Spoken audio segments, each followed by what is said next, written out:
My name is Ophelia. I'm 24. And this is the story of the birthday that changed everything.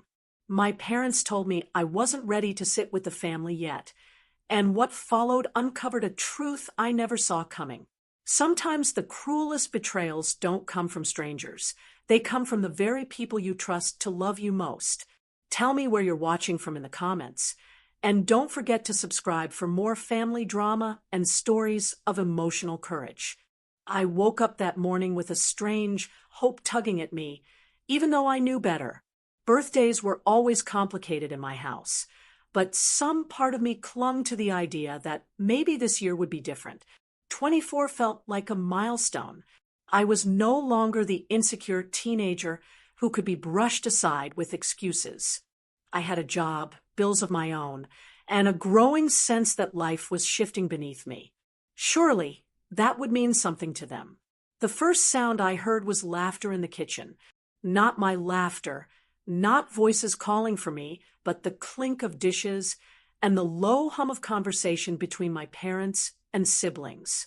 For a moment, I thought they were preparing a surprise, something simple, a card, maybe breakfast with candles. I let myself linger in bed, staring at the pale morning light filtering through the blinds, imagining a plate of pancakes waiting for me. But when I finally stepped into the kitchen, the reality was different. My mother was pouring coffee for my father, chatting casually about groceries, while my younger brother scrolled through his phone. My older sister leaned against the counter, sipping orange juice. None of them looked up when I entered. "Good morning," I said, trying to keep my voice light. "Morning," my mom muttered, barely glancing at me. No one else responded, not even a smile. I sat at the corner of the table, pulling a bowl from the cupboard. No happy birthday, no acknowledgement, nothing. The silence filled the space where love should have been. I told myself maybe they were waiting for later, maybe there was a plan I didn't know about. But as the minutes passed and my brother started talking about a new video game while my father commented on work emails, I realized the truth. They weren't planning anything, not even a card. The spoon in my hand felt heavy. I stirred cereal that was already soggy, my appetite gone. Each crunch from my brother's toast echoed in my ears, sharper than it should have been. I remembered birthdays as a child, balloons taped to the wall, a cheap cake from the grocery store, my name written in shaky frosting. Even when money was tight, there had been something, but somewhere along the way, it changed. They said I was too sensitive, too emotional, too much. Year by year, the celebrations faded, replaced by excuses. Still, this year hurt differently. Maybe because I was old enough to recognize that it wasn't forgetfulness. It was a choice. After breakfast, I slipped back into my room, trying not to show the sting. I pulled out my phone, half expecting at least a message from one of them. Nothing.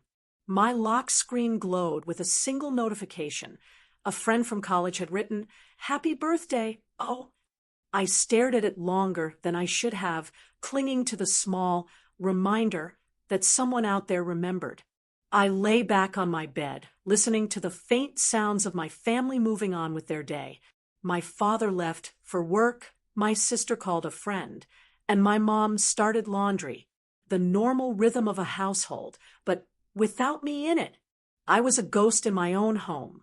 At noon, I tried to shake the heaviness by taking a walk around the neighborhood. It was chilly for spring, the kind of air that bites at your cheeks, but clears your head. Passing houses with cars in the driveways. I imagined families inside, maybe someone blowing out candles, maybe someone unwrapping gifts. It felt both comforting and cruel. When I returned, the smell of lunch greeted me, but again, no one had saved me a plate. I made a sandwich, quietly listening to the television from the living room where my brother laughed at something on screen.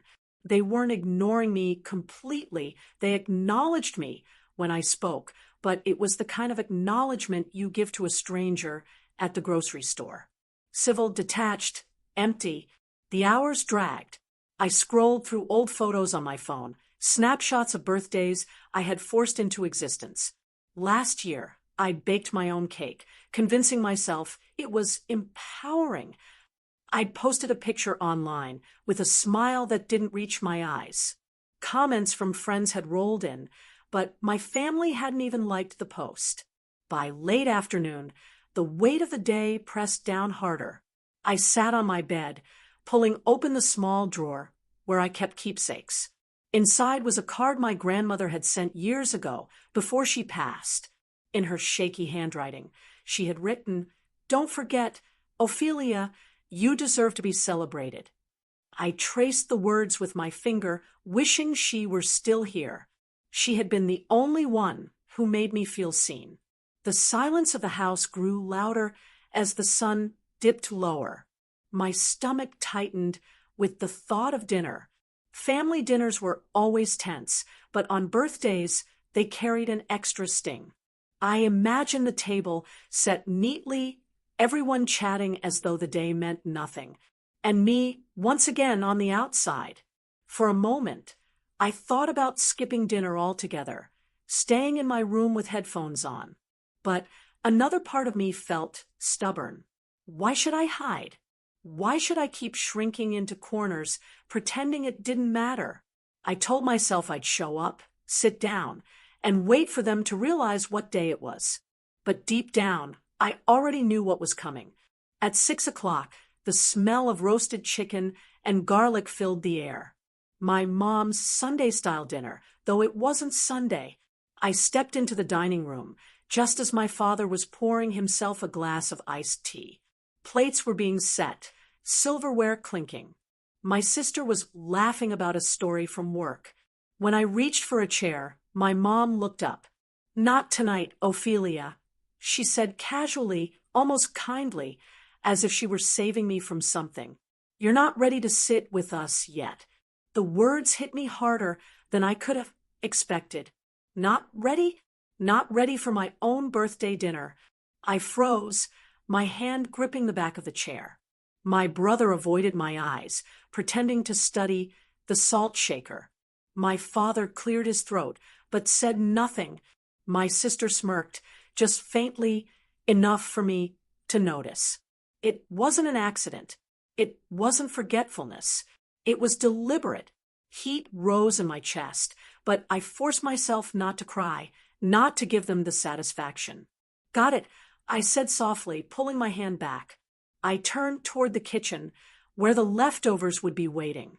As I walked away, the sound of their laughter followed me, bouncing off the walls, chasing me into the solitude of the small, dim kitchen. I sat at the corner table, my plate empty, staring at the peeling linoleum floor. And that's when I knew this birthday wasn't just another disappointment. It was a turning point. Something inside me shifted, something that wouldn't go back to how it was before. The silence that began that morning had grown into something much louder, something I couldn't ignore anymore. The laughter inside the dining room carried through the thin walls, bright and sharp, as though each sound was meant to slice into me. I stood in the hallway, close enough to smell the roasted chicken and buttery rolls, yet far enough to feel like an intruder. My hand hovered near the doorknob, but I didn't dare touch it. They had made it clear the table was not for me. The birthday candles had been blown out earlier, the faint smell of smoke still lingering in the air. I had hoped the silence of that moment would soften their hearts, maybe remind them I was still here, waiting to be part of something. Instead, the celebration had moved without me, spilling into the dining room where my chair sat empty. Or maybe it wasn't empty at all. Maybe they had cleared it away to make the absence less obvious. I pressed my back against the wall, listening to the clatter of silverware. Each sound carried weight. Forks against plates, glasses being lifted, my father's deep voice rumbling in approval of something my brother had said, the quiet hum of my mother's laughter, followed by the sharper giggle of my sister. Every note was familiar, and yet it all sounded foreign, as though I were listening to a family I didn't belong to. My stomach tightened, hunger twisted in me, but it wasn't only for food. It was for acknowledgement, for warmth, for something as simple as a seat at the table where I had always belonged. I edged closer, my bare feet silent on the floorboards. A sliver of light leaked through the crack of the door, stretching across the hallway like an invitation that wasn't meant for me. I crouched slightly, peering through, careful not to be seen. The sight hit me harder than I expected. The table was glowing under the overhead lamp, the golden light catching on the polished wood. A spread of food decorated the center. Mashed potatoes smooth as silk, corn glistening with butter, chicken brown to perfection. And there they were, my parents, my siblings, faces animated, alive, full of everything they withheld from me. My brother reached for the last roll, and my mother playfully swatted his hand before passing it to him anyway. My father raised his glass, giving a toast to family, his voice warm, steady, and full of pride. My sister leaned forward, her chin resting on her hands, as she listened, eyes glowing with the kind of admiration I had once given him. The word stung. Family. I backed away before the lump in my throat betrayed me. The tears pressed against my eyes, hot and demanding, but I bit them back. Crying wouldn't change anything. It never had. Instead, I turned toward the kitchen, the cold tiles greeting me as I stepped inside. The counters were bare except for a few dirty pans in the sink. Whatever scraps remained from dinner had already been cleared away. I opened the fridge, but even the smallest container seemed to have vanished, tucked away as if to erase the chance of me stealing a taste of what they were enjoying. I closed the door gently, leaning my forehead against the cool metal. My breath fogged against it, short and uneven. The hunger inside me wasn't only physical anymore. It was layered, heavy, pressing down on me in ways food couldn't fix. Ophelia, the voice startled me. My younger cousin, Mia, stood in the doorway, her small frame almost blending with the shadows. She had slipped away unnoticed, her wide brown eyes flickering between me and the hall. "You're not eating?" she asked softly, her voice carrying the innocence of someone too young to understand the weight of exclusion. "They didn't save me a seat," I said carefully, forcing my words into something steady. Her brows furrowed, and she stepped closer, her tiny fingers curling around the edge of the counter. "But it's your birthday." The words cracked something inside me. Simple, true, and unbearable. I crouched down to her level, brushing a strand of hair from her face. "Sometimes," I whispered, "people forget what's important." She tilted her head, confusion etched into her features. "I won't forget." The attic stairs groaned under my careful steps, each creak like a whispered warning. The air smelled of old wood, dust, and the faint tang of forgotten summers. I had always avoided this space as a child. It was too quiet, too full of shadows, but today, driven by a restless unease, I found myself drawn upward. Something in the way my parents had insisted I stay home gnawed at me, and I needed answers. The attic door was stiff, resisting my push as if guarding its secrets. I leaned my weight against it, and it swung open with a reluctant groan. Light spilled from the small window, catching the floating motes of dust that danced like tiny specters. For a moment, I paused, letting my eyes adjust, taking in the layers of boxes, old furniture, and abandoned belongings stacked along the walls. I began rifling through a small trunk near the corner, its lid coated with a fine layer of dust. Inside were old photographs, letters tied with ribbon, and envelopes addressed to me. My heart skipped. Envelopes. I hadn't received these. The handwriting was familiar, my grandmother's, my aunt's, my cousin's, but the letters had never reached me. A strange mix of anger and sorrow coiled in my stomach. Pulling one envelope free, I carefully opened it. The card inside was from my 12th birthday, cheerful, vibrant, filled with love and wishes I had never seen. My eyes blurred with unshed tears. How many more were hidden here? I dug deeper, pulling out a bundle tied with a faded ribbon. After a moment of fumbling, I untied it and found a pile of envelopes, one for every birthday since my 10th. My fingers shook as I held them. Each one was proof that I had been deliberately left out, excluded from memories my family had shared with each other while I was kept in the shadows. I sank to the floor, leaning against a dusty beam, and let myself feel it all, the betrayal, the hurt, the years of quiet loneliness made suddenly visible. The envelopes were tangible evidence of what I had suspected for years but could never prove. They were not just letters, they were fragments of love I had been denied. I noticed a small, leather-bound notebook wedged between two larger boxes. Its cover was cracked with age. When I opened it, I realized it was a journal filled with my mother's handwriting. My pulse quickened. Could this contain explanations? Apologies? Or more carefully hidden truths? I read the first entry aloud, my voice trembling. I don't think she is ready to understand the family yet. Perhaps she never will. My throat tightened.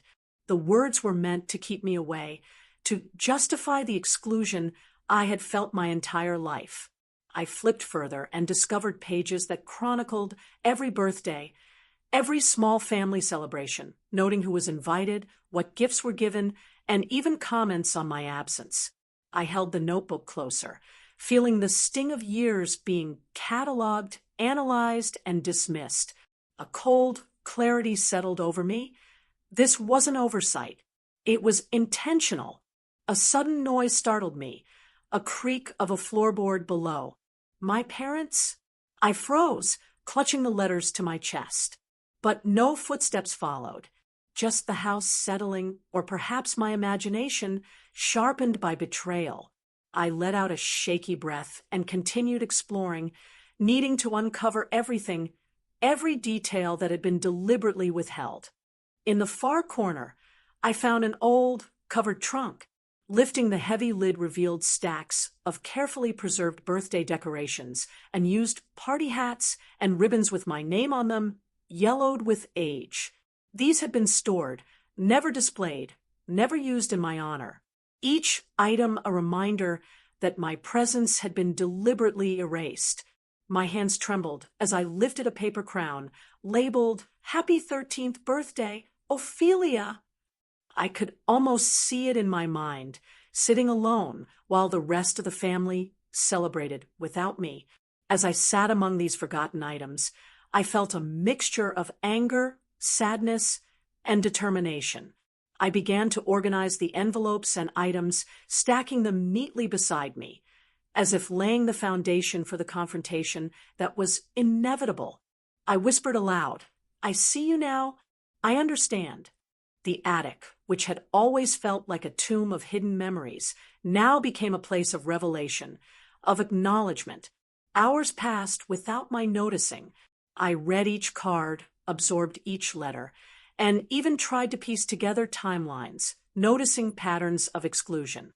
Each year followed a familiar arc, celebrations without me, letters hidden, gifts stored away. The more I read, the more deliberate it seemed.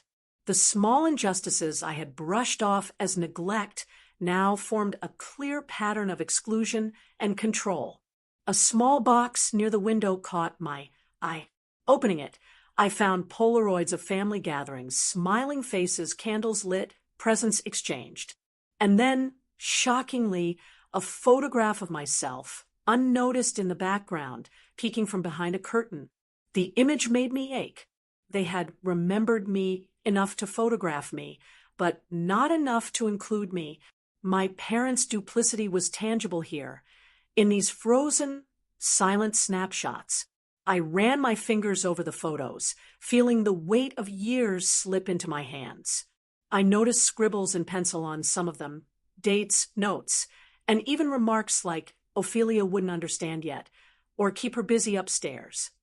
It was all there, carefully documented, like a cruel guidebook on how to exclude me. Each revelation made my resolve stronger. The attic also held other small items, party favors and used cards, and even a cake topper with my name on it. It was absurdly poignant, the physical representation of celebrations denied. I gathered everything into a corner, as if assembling evidence, a private archive of my exclusion.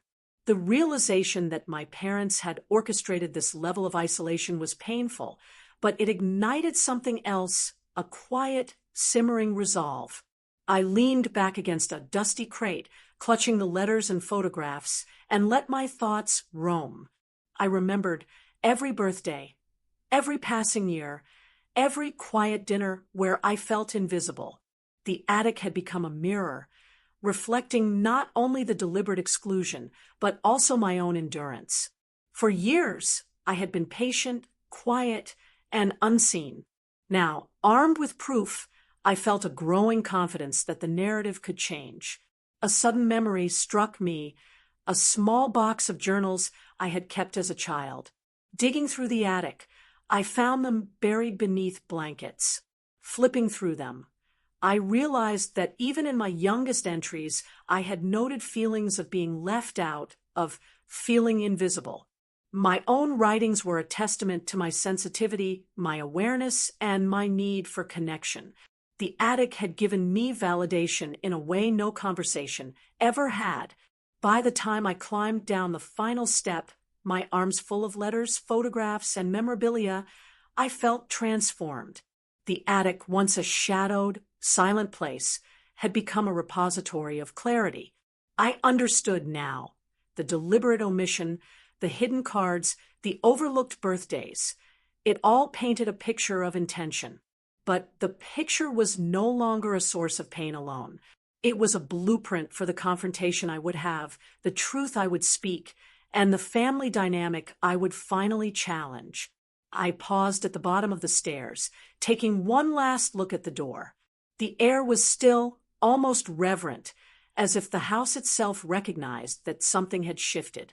I knew I would return, not just to revisit memories, but to prepare for the next step, breaking the silence and reclaiming the voice that had been denied to me for so long. The discovery in the attic wasn't just about letters or photographs, it was about awareness. I now saw the magnitude of what had been hidden, and I understood that the real power lay in acknowledging it. This quiet corner of the house had transformed from a place of fear into a place of empowerment. Holding those letters, feeling the weight of decades of hidden truth, I felt ready to speak, ready to act, ready to reclaim the part of myself that had been silenced for too long. The wood groaned beneath my palm, and the old attic door gave way with a reluctant creak. The air that rushed down smelled of dust and forgotten summers, thick with secrets. My chest was still tight from what I had just uncovered, boxes of birthday cards with my name on them, carefully stacked, never delivered. Each envelope held handwriting I recognized from cousins, old neighbors, even my grandmother, who passed years ago. They had been hidden away deliberately. My hands trembled, not from the cold, but from the weight of knowing. I clutched a handful of those cards against my chest as I walked down the stairs.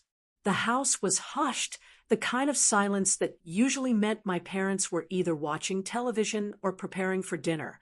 The walls themselves seemed to listen as I descended. With every step, my heart drummed harder, urging me forward.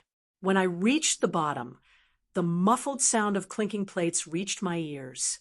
The kitchen light spilled into the hallway, a warm glow that should have felt comforting, but instead made me feel like an intruder in my own home. I hesitated, my toes curling against the wooden floorboards. For years, I had swallowed my words, convinced myself that staying quiet was easier, safer. Tonight, though, that choice felt unbearable. The stack of cards in my arms was proof that silence had only made me invisible. I couldn't let that continue. I stepped into the kitchen.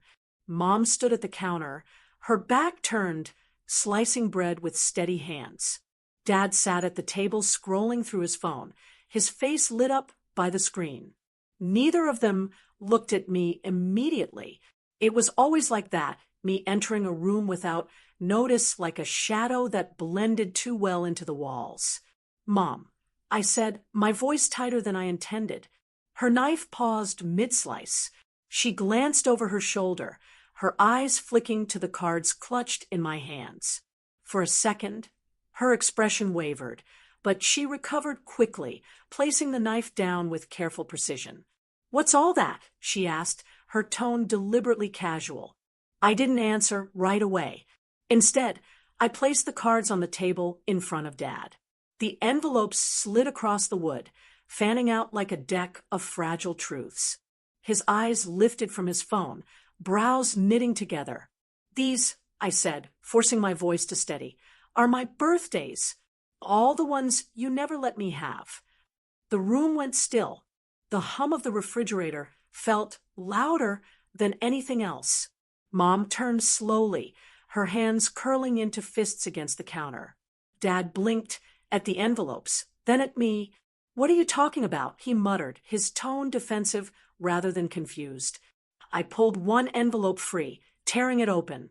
A colorful card inside read, "Happy 14th birthday. Ophelia," in my aunt's cheerful handwriting. I held it up, my hands shaking. "Don't tell me you don't know," I said. "You hid these. You kept them from me." Mom's lips pressed into a thin line. Dad shifted in his chair, his jaw tightening. Neither spoke, and their silence filled the kitchen like smoke. "You said I wasn't ready to sit with the family." I continued, my voice cracking, "but all along you decided I wasn't ready to be seen, even on my own birthdays." The words tasted bitter, sharp against my tongue, but once I started, I couldn't stop. Years of silence unraveled in a rush. Do you know what it feels like to be treated like a ghost in your own home? To sit upstairs while everyone else laughs down here? To wonder why no one remembered, why no one cared? Mom's shoulders stiffened. "Ophelia, you don't understand." "No," I snapped, louder than I intended. My voice echoed, bouncing off the cabinets. "I do understand. I understand perfectly. You didn't want me here. You wanted me hidden, out of sight, out of mind." Dad pushed back his chair, the legs scraping hard against the floor. His face was stern, but there was something uneasy in his eyes.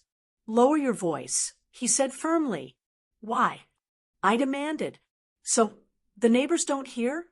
So this house can keep pretending it's normal? I won't be quiet anymore. Not after this." I slammed the stack of cards back onto the table.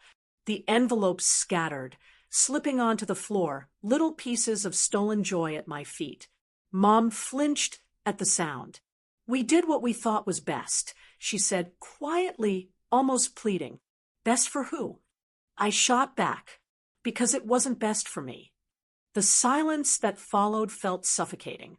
I could hear the faint buzz of the overhead light, the tick of the clock on the wall. My hands ached from clenching into fists. Then, from the doorway, a voice broke through. "Ophelia." It was my younger brother, Liam. He had wandered in, holding a glass of water, his eyes wide. He looked at the cards on the floor, then back at me. "What's going on?" he asked cautiously. I swallowed hard, tears blurring my vision. "Nothing," Mom said quickly. "Go back upstairs."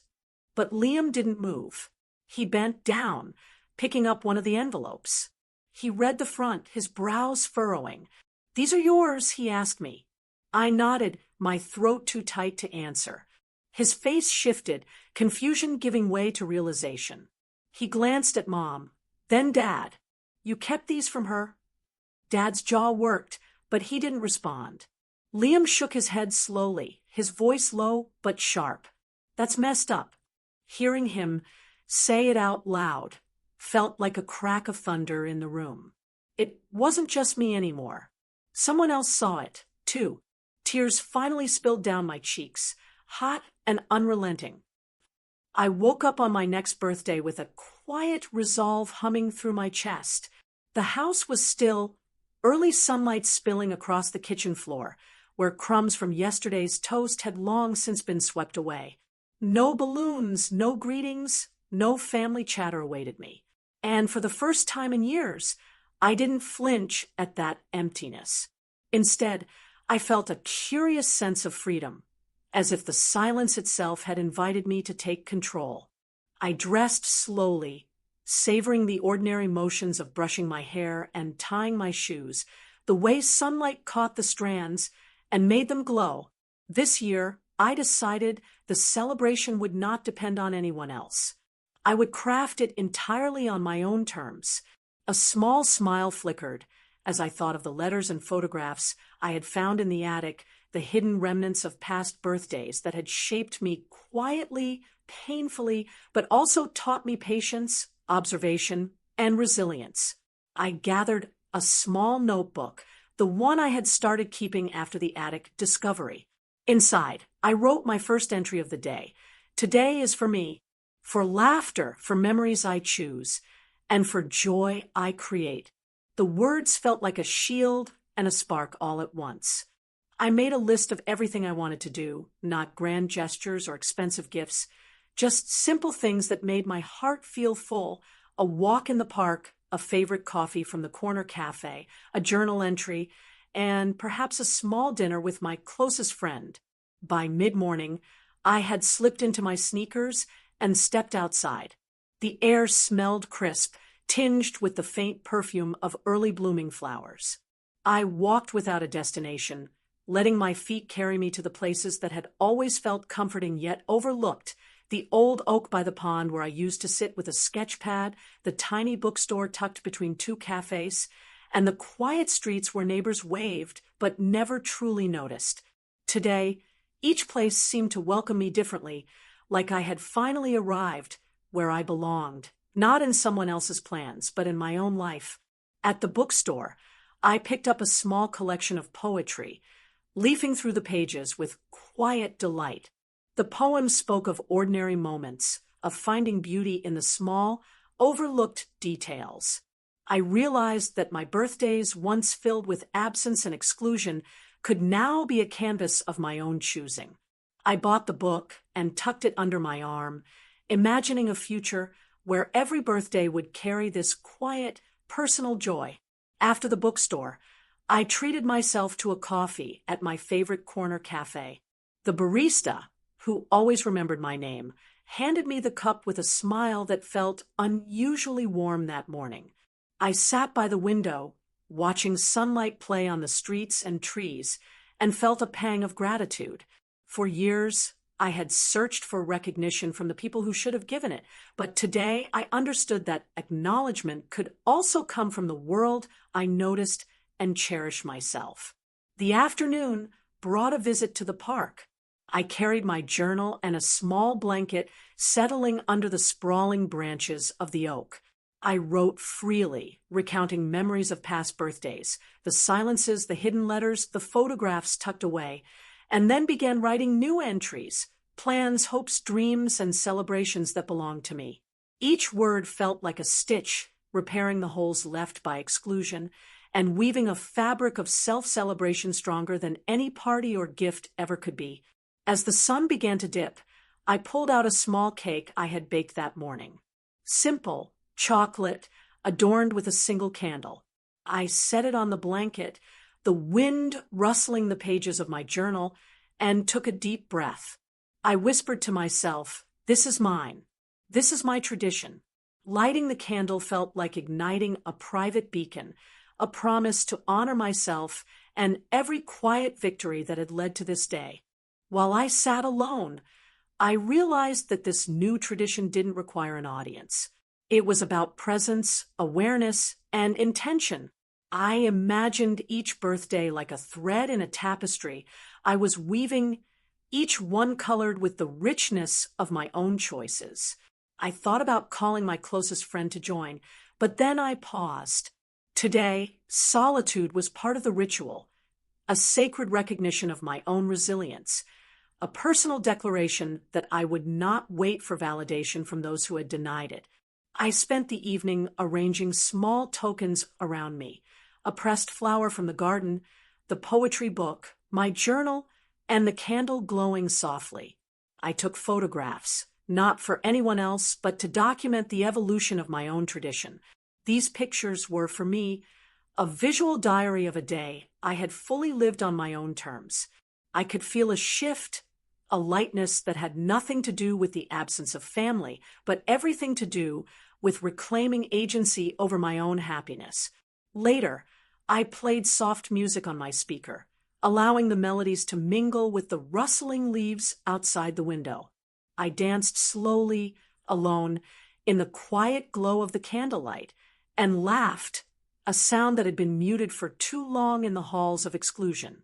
For the first time, a birthday felt complete, not because of gifts or greetings, but because it was authentically mine. Before bedtime, I wrote one last journal entry for the day. This is the first of many birthdays I will claim for myself. No one can take this from me. Today I am seen. Today I celebrate me. The words solidified a commitment I had been forming quietly over the months, an annual ritual that would honor my growth, my self-worth, and my ability to create joy from within. I carefully placed the journal on my bedside table, alongside the small stack of letters and photos I had kept from the attic. They were reminders, not of exclusion, but of transformation. I had turned past silences into a meaningful tradition, one that celebrated not the absence of others, but the presence of my own resilience. As I drifted to sleep, the candle's faint scent still lingering in my room, I felt a profound sense of peace. The new birthday tradition wasn't just about marking the passage of another year.